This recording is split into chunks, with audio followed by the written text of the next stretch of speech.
Falando em posicionamento político, em qual canto cada um está, hoje o IPEC divulgou um levantamento, né, sobre a orientação política dos brasileiros. Fazia uma pergunta, de 0 a 10, qual é o seu nível, né? Se você está muito à esquerda, está muito à direita, se é um eleitor de centro, e 11% disseram ser totalmente de esquerda, 11%, tá? 20% disseram ser de centro e 24% totalmente de direita.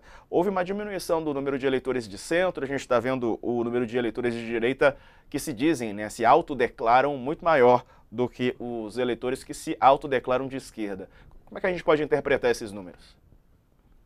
Tem muita coisa, Diego. Pode ser desde o fato de você gerar uma identidade reativa ao grupo político que está no poder, ao pessoal que está respondendo isso, responder de uma forma conectando com uma parte do conhecimento sobre o que significa direita e significa esquerda. Normalmente essas pesquisas, elas, para chegar nesse nível de esquerda e direita, ou elas perguntam diretamente para o eleitor: você é de direita, você é de esquerda, você é de centro, você é de centro-esquerda, faz uma pergunta onde você se encaixa no espectro político ideológico, ou elas fazem perguntas, né, muitas e muitas perguntas sobre elementos que são considerados à esquerda e à direita. Essas pesquisas que fazem esses elementos à esquerda e direita são mais confiáveis, na verdade, porque do que você perguntar o que que é. Porque tem muita pesquisa, por exemplo, que na hora que você pergunta, fala assim: eu sou de direita. Tá bom. Você é a favor da privatização das estatais, como a Petrobras, a Sabesp, as empresas de capital misto? Ah, não, não sou. Não, você é a favor da intervenção, porque o Estado garanta uma renda mínima para tal. Ah, sou a favor, mas eu sou direita, entendeu? Tem determinadas políticas que são claramente vinculadas à esquerda, que muita gente que se diz à direita por conta de outros elementos culturais, de comportamento e cultura, acaba na relação com o Estado se vendo numa situação no meio do caminho.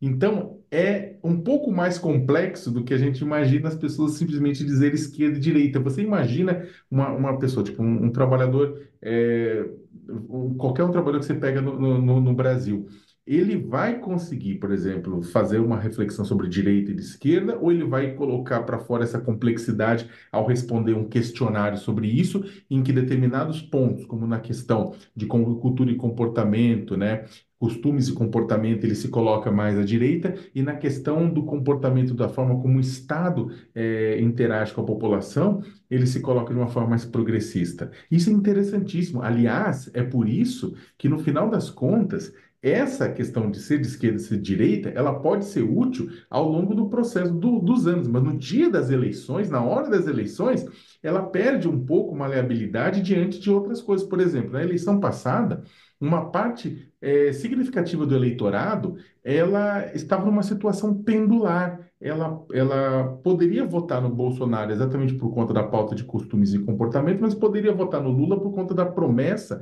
de que voltaria a ter picanha e cerveja na casa de cada um, ou seja, de melhorar o acesso a produtos, acesso a consumo, né? Então, a questão econômica é questão de comportamento. Esse pessoal pode votar de um lado e do outro. O Lula conseguiu convencer essa parcela pendular, né, a votar nele. Da mesma forma, o Bolsonaro poderia ter convencido a votar, né, nele, dependendo da situação. E esse pessoal varia, independentemente se eles são de direita ou são de esquerda, porque existe um pragmatismo que supera tudo isso. E tem também o encolhimento do centro, né? Pelo menos nessa avaliação do IPEC, o centro encolheu, Sakamoto. Isso pode trazer uma explicação também para essa avaliação difícil do governo Lula perante a opinião pública? Sim e não. Eu ainda considero que tipo, tem que tomar cuidado nessa autoavaliação das pessoas com relação a centro, direita e esquerda. Eu não estou dizendo que tem mais esquerda do que de direita e essa é a prova, não estou reclamando de maneira alguma. Pode até o número ser muito maior da direita, oficialmente. Eu só acho que é um pouco complicado essas avaliações de centro, direita e esquerda.